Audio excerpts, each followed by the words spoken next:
So, the Portland Trailblazers, What's going on, led people? by Damian Lillard. Got another You know, one. the guy It's that Fresco everyone keeps Speaks, saying and this is how a juicy slept one. on he What is, the how Trailblazers underrated, gonna do? We all how trying to even figure he's it been out. going We are on all this trying to figure out tour what's of their media next step. claiming that he should be Because I mean, first team you go to the All-NBA. first round and you get That swept by and the that Portland Pelicans. Trailblazer team was just swept What you gonna in do? the first round by a New Orleans So Pelicans shout out to roster Legend of Winning. He provided us that with this great didn't video. have DeMarcus Let's check Cousins it out. available due to injuries. Yeah, it's going to be a long summer for the Blazers. Super. What's up, YouTube? It's the one and only Legend of Winning, aka Low.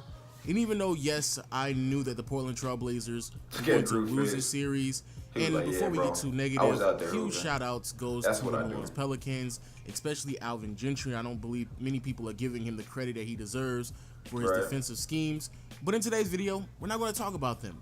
We're going to talk about the team that many people, including myself, I'm not going to act like I'm exempt from this, assumed took the next step in the right direction and started to assert their dominance. We thought Dame was all-star, huh? He was balling. I saw him balling. CJ was balling. Goddamn Nurkic was balling. Before we get into Damian What Lillard, his happened? underperformance, and what exactly we should expect out of him next season, first, let's talk on a bigger scale here. Because the Portland Trailblazers are definitely in a very interesting situation moving forward.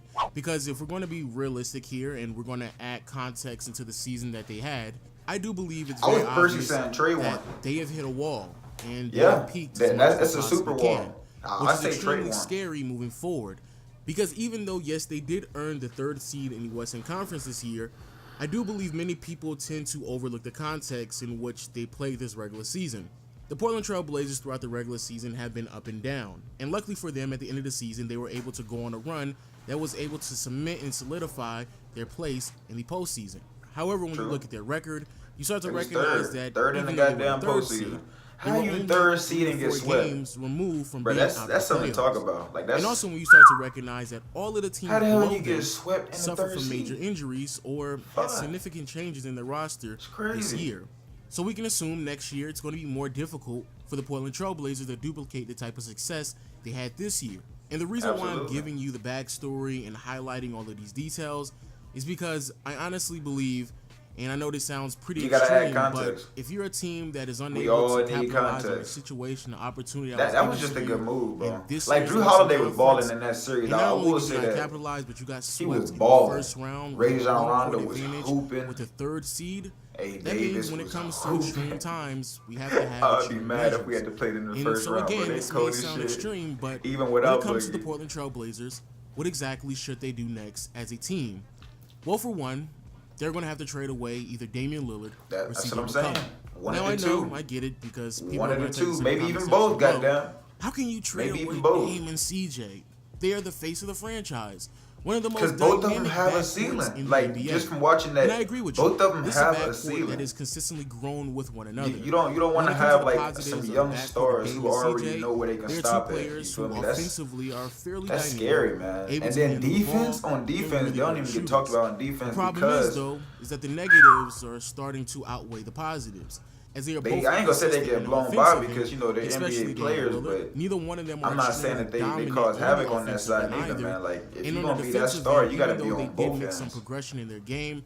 It's still very obvious that Damian Lillard and CJ McCollum, due to their size, like I mean, offensively they're stupidly gifted. Like the gifts are endless. You know what I mean? But if Drew you gotta do more than just be a good offensive player. You can ask Allen Iverson about that. Any other elite especially if you want to get a ring, or even guards in general in the Western Conference. And I know this may sound crazy, and I'm pretty sure to some people it's fairly obvious to trade away CJ. It's obvious. But in my honest opinion, it's not obvious to CJ. The trade market, because you can't find a lot of shooting like CJ. And I would Dame might be the one. Look at Damian Lillard. You can draft your point guard. Underperformance in this year's you can draft the point guard. Now the second thing that they need to do is get more confident and consistent role players. Now I'm not going to sit here and act like it was just nothing but Dame and CJ. They definitely need better shooters, man. Al-Farouq Aminu, Maurice Harkless, players such as goddamn Evan Turner, to create their shots and come on, offensive threats. And crazy enough, Nurkic should never dribble more than 2 times. Aminu had if you dribble more than 2 times, it's gonna be a turnover or something. It's not gonna be pretty. I guarantee you. He get 2 dribbles, 2 dribbles, pass, or shoot. That's all you get. But players such as Nurkic, Shabazz Napier, Evan Turner, they were just missing wide open shots or they just weren't consistent at all.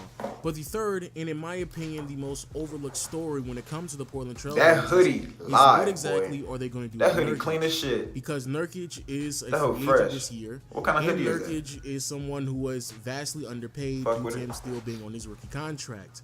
And so when it comes to Nurkic, as he will become a free agent, man, he is a player who has given them some pretty. You gotta find some offensive polish, man, because he's decent on defense. He get dunked on a couple times. You know, he'll stand his ground, but on offense, he's just so. He have a 30-point night, 30 and 15. Then he have a 11 and 11 night. He just like, bro, what am I gonna get from you? It fluctuates too much. You gotta give me something consistent. Give me a consistent 15 to 20, 12. Hey, that's solid. 15, 20, 12. You keep me there. Don't play with my emotions. We solid. But due to there being a massive hole in the front court of the Portland Trailblazers, they may be forced to overpay him this offseason. However, it would be easier to answer these questions if Damian Lillard was as great as many people suspected him to be.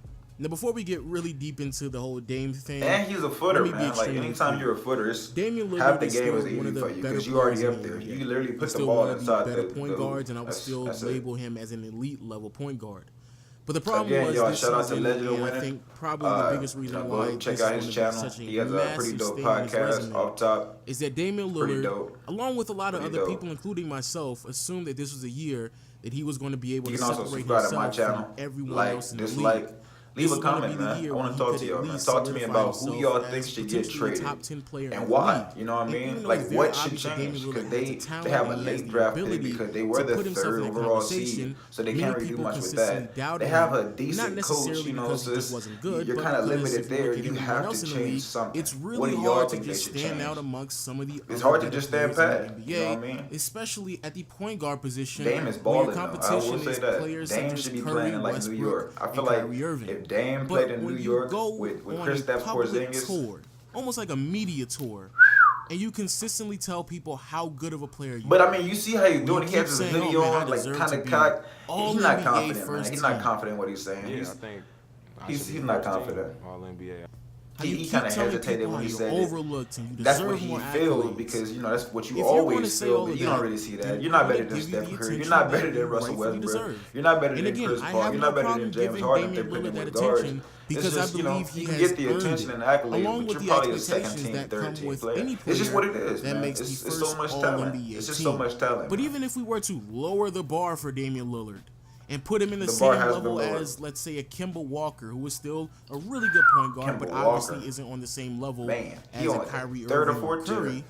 Kyrie Irving better than him. I forgot about Kyrie. That's just unacceptable. I don't even know how else to put this. And not only did Damian Lillard get swept in the first round of the playoffs, Dame performed poorly from the field the entire time. But he was getting double. People out there who keep telling me on Twitter saying, "Oh man, he was just on a shooting slump, so it's not that big." No, he was getting doubled though. No, it's a big deal because this is a consistent theme throughout his entire career.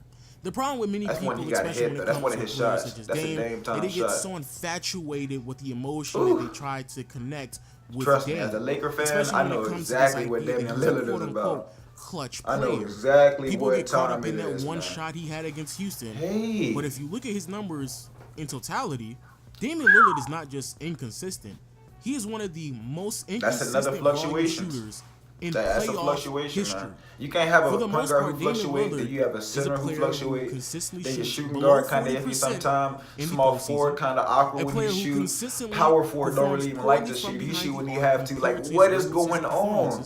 This whole team is like a fucking jigsaw puzzle. We're not like, expecting to defend. I can't, man. Because no one expects his Dame to. He is shooting well from the free throw line, man. And we're also talking about a player 96%. God damn, Lil. He was shooting the fuck out them free throws, wasn't you? To make that transition. Nigga was not missing. If all we're expecting 39%, but he was hitting. Score. Well, then Damian Lillard his field goal percentage has been fluctuating much crazily. more efficient rate than he has been throughout his entire career.